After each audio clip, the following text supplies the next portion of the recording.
For Steve Rodgers, Zeehan and Savage River were regular family holiday destinations in his childhood.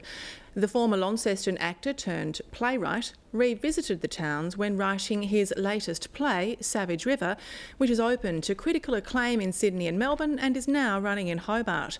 Fiona Breen spoke to the playwright about how his childhood in Tasmania provided rich inspiration for his writing.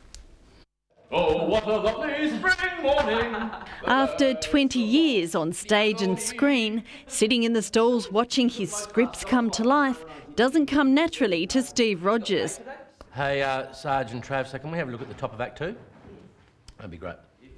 He's keeping his foot firmly in both camps. I'd still say actor/playwright, but I think other people are starting to say playwright/actor, which is a real bummer. But because it just means work like this. But yeah, the work's starting to flow that way, and you know, I'm getting television writing work now, and I'm being rung up for community development projects and all of that sort of stuff. Steve Rodgers is a familiar face, having appeared in many Australian productions. Never the leading man, he's always the character, a role he relished in one of his more recent shows, Valentine's Day. You do something well and suddenly that runs for a while. I did the film The Bank in 2000, playing opposite Anthony LaPaglia, and I was the bereaved father of a kid that died, and I cried pretty good in that. And from then on I cried for a couple of years.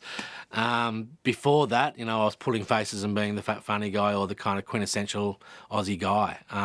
Everyone's best friend. I'm a pretty good best friend. It's a long way from his first appearances on stage. We had a fantastic drama program at Riverside High School, and I think I played Wee Willie Winky in the Max Fry Hall at Trevellyn in Launceston. And I remember going back to school the next day and a girl saying her grandmother thought the little fat boy was best. And that was it, I was taken. Steve Rodgers' career as a playwright was born out of necessity, prompted by a slow patch in his acting career.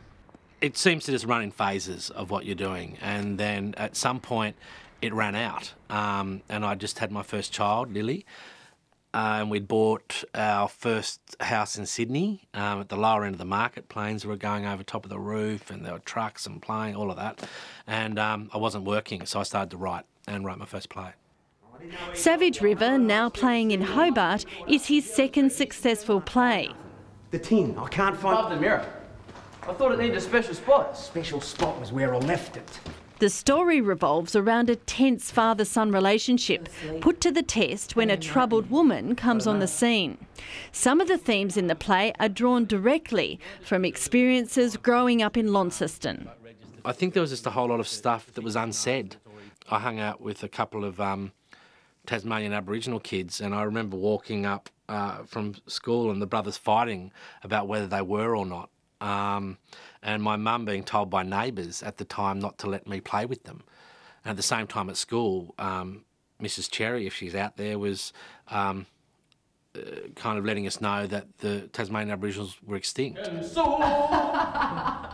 The play's setting in Savage River was inspired by regular childhood holidays to Tasmania's isolated west coast. A return visit a couple of years ago, a week at the pub in Zeehan, and time spent mutton birding with a Tasmanian Aboriginal community saw the creative juices flow. The lost bird makes its way down to the water looking for his parents. Under the moon, he steps into the water and he teaches himself to swim. There's the Tasmanian character that's present, and I think that's an extremely humorous, gentle, warm character. But within that, there's a past that sits underneath that is kind of explored. No, keep it light. Okay, let's go. His home state of Tasmania is still inspiring Steve Rodgers. In between acting jobs, he's planning a new play set in a fish and chip shop in his hometown, Launceston. I think there's a real need that if I'm not acting, I just need to be storytelling.